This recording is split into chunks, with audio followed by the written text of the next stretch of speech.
My friends, this is the Prof from Prof and Dev Play Games. I'm at Prof Plays Games on Twitter, and this is basically a monologue from me about the loot box controversy that's been going on this week. Basically, the fall 2017 games seem to be the games of loot boxes, and it's been a hot topic, and I put a little something together, wanted to write something about that idea and throw it up as a podcast, so here it is. So, you're pissed about loot boxes. You plunked down $60 for the latest AAA game, and the game's been built in such a way that loot boxes are a thing. Some mobile games butter their bread with microtransactions, and AAA publishers caught a whiff of how much money those suckers bring in and wanted a piece of the pie. I mean, how much money did Valve actually make off those stupid hats? That's different, you say. That's for cosmetic items, hats, skins, new character intros. What these damn developers are doing now is manipulating the game so that it's more grindy. And if it's more grindy, wouldn't you just want to save time by buying that upgrade with real-world money instead? It's pay-to-play, you say. Or maybe you don't say that, but you heard someone else say that, and you trust them. And if they said it, it must be true. Middle-earth Shadow of War has loot boxes that upend the progression of the game. In order to get the best Middle-earth has to offer, you simply have to buy loot boxes, and lots of them. You simply cannot get the best items in the game without them. But then, when people actually got their hands on the game, they found the loot boxes in Shadow of War were really highly ignorable. But that didn't stop every single interview I read or heard about Shadow of War from being centered around loot boxes. It didn't matter that the game was bigger, better, and more expansive than the first. It had loot boxes that, in the end, had a negligible effect on the gameplay. And when it did, it affected late-game content only. But activist gamers had their pitchforks out for a larger reason. If they could just make the PR cycle all about how awful loot boxes are, the companies would see that loot boxes just weren't worth it and would take them out of all the games.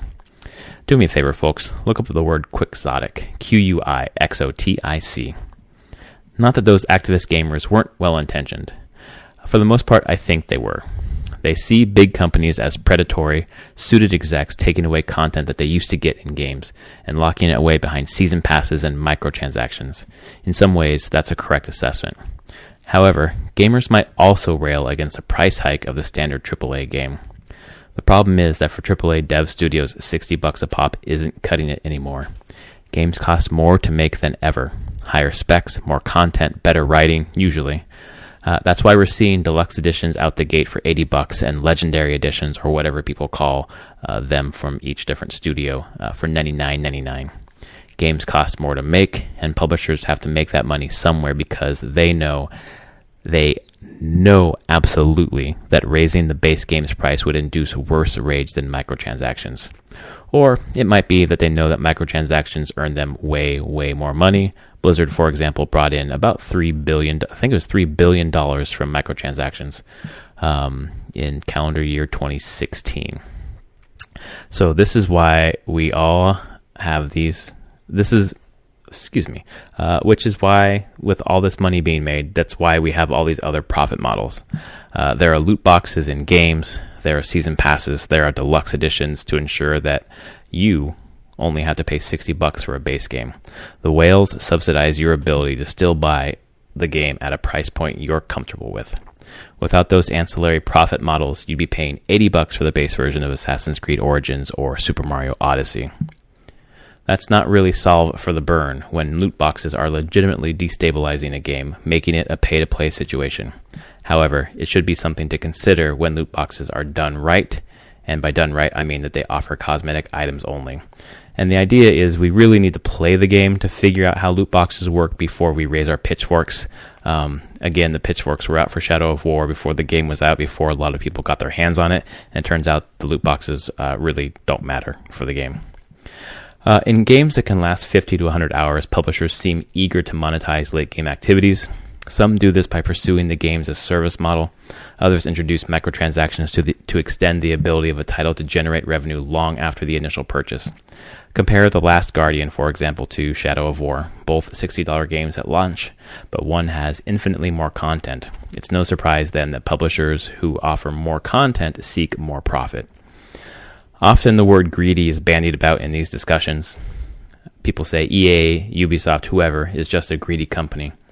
But these companies are operating as businesses in a capitalistic society. Their primary purpose for existence is to make money, and they'll do it in any way they can get away with. Of course, that drives activist gamers to protest. If they can make the consequences for these loot crates worse than the benefits these companies receive, especially in the court of public opinion, they'll no longer be getting away with it and will have to make changes. However, I think the end goal of these protestations is not realistic. Loot crates are not going away. Microtransactions are not going away. They make way too much money. Too many gamers buy them, and too many shareholders demand them. Also, the price of AAA game development is way too high. They need to find other revenue streams to offset the cost, basically. If we accept the premise that loot boxes are here to stay in some form, and I think you have to accept that premise, I think it'd be helpful to flesh out some guidelines for how they're implemented. Eventually, if the loot box slippery slope gets steeper, lawsuits will crop up, leading lawmakers to potentially get involved, especially if the words gambling and kids made it into headlines together. And for what it's worth, I think loot boxes are as much gambling as Magic the Gathering or Hearthstone booster packs are, which is to say, yes, just a little, but not really. Hopefully, the industry can be a little smarter about this stuff, and here's a few ways I think they could. Number one, like in China and Japan, publishers need to publish the drop rates for items in their loot boxes. Number two, publishers need to not offer gameplay advantages of what can be found in loot boxes, especially in multiplayer games. Everything in a loot box should be cosmetic only.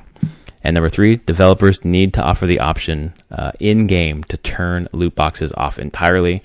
This is especially important for gamers who have addictive personalities who would like to play games but can't be around these kind of pseudo-gambling aspects.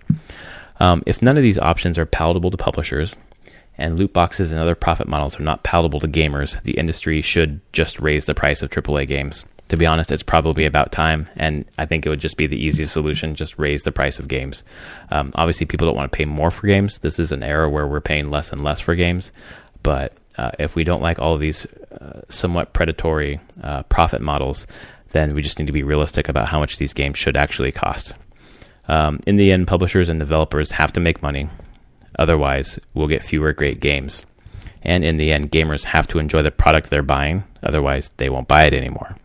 Somewhere in the middle, I think, is a place for compromise. And some sort of strategy can come around that area, and perhaps those three items that I mentioned. I really do hope we find that solution. All right, thanks for listening to my little monologue here about loot boxes. Again, Prof and Dev Play Games is a weekly podcast, launches Monday mornings. We bring you all the nerdy video game news and some discussion and talk about games that we're playing. So thanks so much for checking this out.